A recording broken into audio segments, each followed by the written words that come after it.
So normally I would do the little intro thing. We didn't. We're seeing Escape Room, but this is like a new theater that they built next to us. And it's really weird because you're kind of like walking over there, and then you can get your tickets there, or over in that corner, and it. But it's like such a weird small square. It's only 5. Oh, there's the insides of the new place. Did you know that it's Actually pretty nice. to wonder? What do you think, Patrick? About what? Movie or the theater? Theater, both. Theater's pretty nice, man. I know. I'm surprised. My parents were like, "Oh, it doesn't look that great." I'm like, I thought it looked pretty cool. now, movie. And then, as far as the movie, I just hope there's some good kills in it. PG-13 doesn't have to be too gory. True. So, my quick thoughts. Oh, that's Ray over there saying not to talk to strangers. Yes. But when I first saw this, I thought it was going to be like Cube. We'll see what happens, because it really reminds me of that. It's like Cube and Saw together. Some shit. What? Patrick? Oh, he's got pickles. Disgusting. Okay, so just finished watching Escape Room. And normally I'd have, the rest of the guys here with me, but it's fucking early in the day, man. I didn't go by myself. I did go with Pat. You'll see it before. I kind of do little things and it's in the dark. Whatever. I don't give a shit. But I'm still trying to think of what I really think about the film. So let's talk about the good. Maybe I'll do the good first when we can talk about the bad. And this is going to be, I'm probably going to spoil some things because I don't feel like I can talk about the film without giving away a couple of things, just because there's stuff with the characters that are so fucking ridiculous. I don't know. So if you don't know the whole story about Escape Room, it's basically a bunch of people get together. They all get these random invitations that look like the Hellraiser pleasure box. And they all get invited to go and try to finish these escape rooms, and they'll win a $10,000 prize. So you've got every character is a fucking stereotype in some way, shape, or form. So you've got the nerdy guy that loves video games and has done every single fucking escape room that ever is. You've got the guy that is like the corporate guy, that's the bloodthirsty, like, oh, I'm gonna make the sale type of guy. You got the loner loser guy. You got the really smart girl that doesn't know how to interact with people person. You got the military girl this time. Sometimes it's a military guy. And then you got your like lovable fat guy. Hey, wait a second. Oh wait. So you've got a bunch of different type of weird like stereotypes in terms of the people that are in the movie. It's odd. But well, I wouldn't say odd. Maybe odd's the wrong fucking word. And this is totally just coming from just seeing the fucking movie. So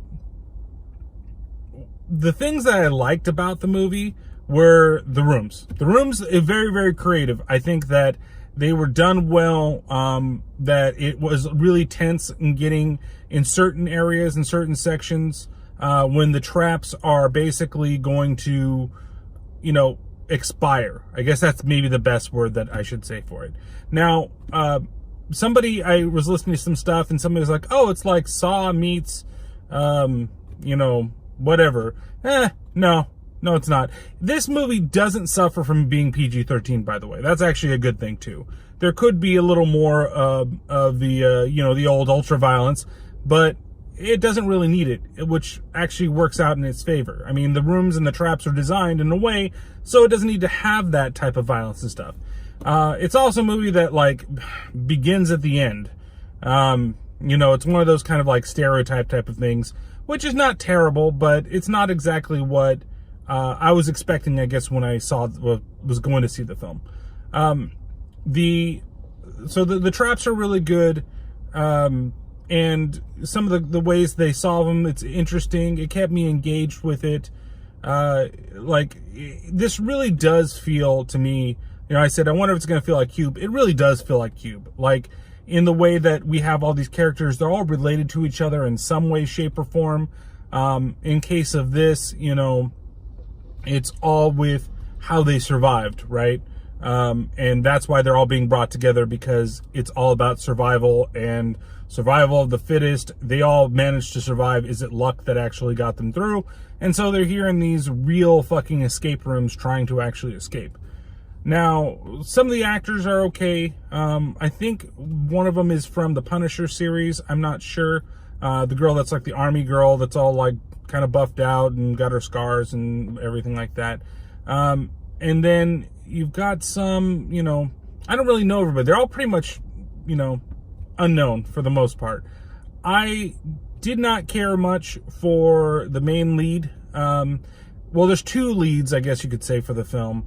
The main girl, didn't do anything for me in terms of acting wise. I like the dude though, the guy that played Ben. I thought he was actually probably the best guy in the entire movie. Kind of like the Belko Experiment, like that same type of thing, where I really enjoyed the main survivor of the Belko Experiment. And if you haven't seen that movie, it's 2 years old by now, so I'm sorry if I ruined anything for you that there's a main survivor. So the bad in this, it's the characters. Characters are terrible, because they're such a stereotype. The character of Mike, you know, it's so hard. Like, I kind of want to be like non-spoilerish, because maybe you should see it, because it's entertaining enough to go see it, but it's just the characters are just no good.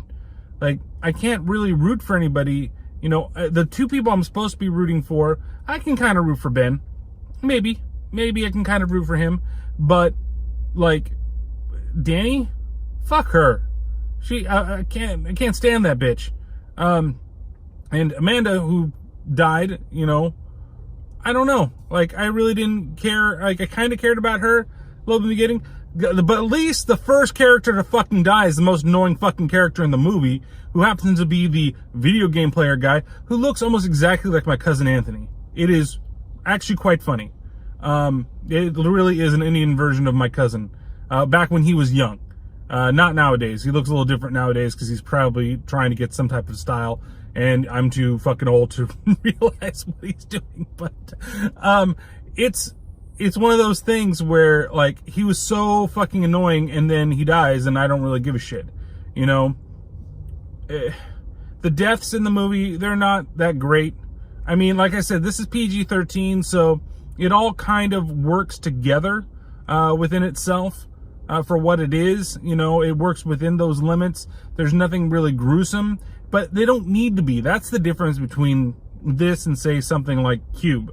And I have to keep referring to it because it's similar, right? Like, they're going from room to room. The thing with Cube, though, is, you know, everything's changing and they're all going in, each room is a trap room. Whereas this, it's truly an escape room. You know, they're trying to figure out the clues, get out of there as fast as possible. The best room, and it's really short. It sucks that we only spend a little bit of time there, is like what I call like the TV room. And the TV room, you know, they get some type of drug in their system and it warps along with them. I thought that was the best part. Like, that was my favorite room. They're all really kind of cool and kind of interesting, you know, except for what would be the first/last room. That one was like really quick as well, because it was the intro to the movie, and then you see it, you know, what happens at the end of the movie after we've already met the characters. Probably my second favorite one would be, I don't know, maybe the pool hall room. Just because it was interesting, like the way that they did it. Like I said, the tension stuff in those rooms when the traps started going out, it was really, really good. I really enjoyed that. But it was everything kind of leading up to it. Like, all of the dialogue, all of the, like, little story bits. The only time where it was kind of interesting was when they were explaining everybody's connections. And, you know, it sucks because the character of James was so fucking predictable. Everything about him and what he was going to do and how he was going to get out of the situation, all that fucking bullshit. Like, it was so fucking predictable, and it sucks. I hate it when they do things like that. Like, it makes no fucking sense to me why you have to make this such a cookie cutter fucking character. You know, the only person that I felt wasn't so cookie cutter kind of was Ben.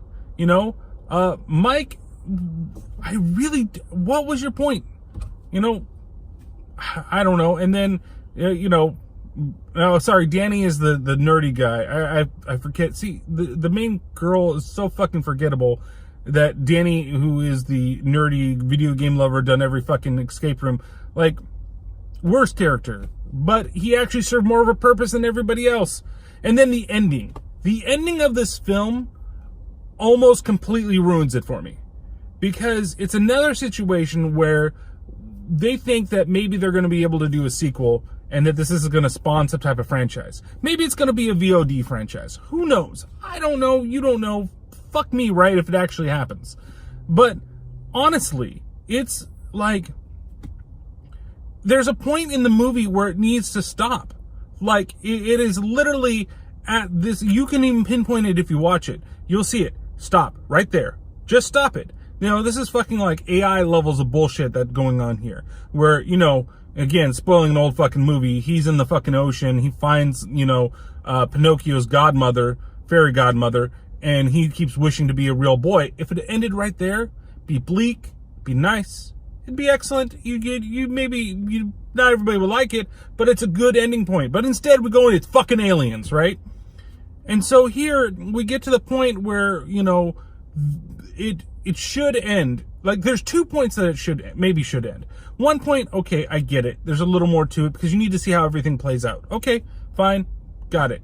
You know, but it's obvious here, and then it seems like it goes on for another 15 minutes. And it's like, why is this still carrying on? Oh, and then we need to do some. Then it goes 6 months fucking later. 6 months later. And then there's more. And they do another thing. And then, ugh. It's just so terrible. Why? Why waste my fucking time on that? You could have easily fucking just put it out of the goddamn movie and you don't need to have it there anymore. It makes no fucking sense why it's in here. Oh,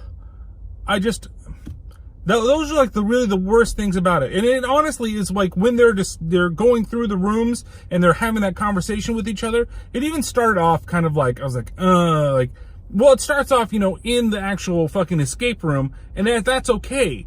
I'm okay with that, the way that you're going to loop things around. No problem. You know, it's not a big deal or whatever it is. It doesn't ruin the rest of the movie. You know, a lot of movies start out that way, but at the same time, it's kind of like, once it starts getting into like the things about people's lives and you meet the girl and we know who the last 3 people are because they're the ones that we spend the most fucking time on in the movie. Why? Why do we need to do this? I don't know. So, is it worth your time? You know what? If you were interested in seeing it, I say go see it. If you're worried about it being a PG-13 movie and you were kind of interested in seeing it, maybe you shouldn't. But overall, I think that it's not completely terrible, and the thrills are good enough to get you by and make you interested in the movie. The ending might fucking piss you off like it pisses me off, but overall, I still think that it's an average movie. And you get it. If I was going to give it anything, you know, I'd give it 3 out of 5 8 balls. You know, 8-ball door handles. That's the way that I would go. It's just right down the middle. You can find a lot of entertainment in it. I enjoyed what I enjoyed. I disliked what I disliked. That's it. But it didn't ruin the whole movie until the end. That's what almost ruined everything for me. And it's just like, why do we need to do this? They think it's going to sell enough to, and hell, right now, after I've seen it, I think that it had like 16 million its first day, 17 million its first day. So, and I bet you it only cost something like maybe 8, maybe 9, maybe 10. Maybe it cost 15 million. Who knows? But it's going to be number 2 in the box office, supposedly after this weekend, which is good for it. And that might actually spawn a sequel. Who knows? And maybe they'll learn from their mistakes. I don't know. But, you know, with that being said, we'll catch you next time on another Terrible Terror car review. And, you know, don't forget to go check out the podcast. Available on all the platforms out there: Spreaker, Spotify, Podbean, Apple Podcasts, all those fun things. You know, we're going to start the new year with a bang, and we're going to look at Unbreakable as well as look at Split this month. So don't forget to go check that out. And then hopefully, you know, I'm going to put this up before other car reviews that we did.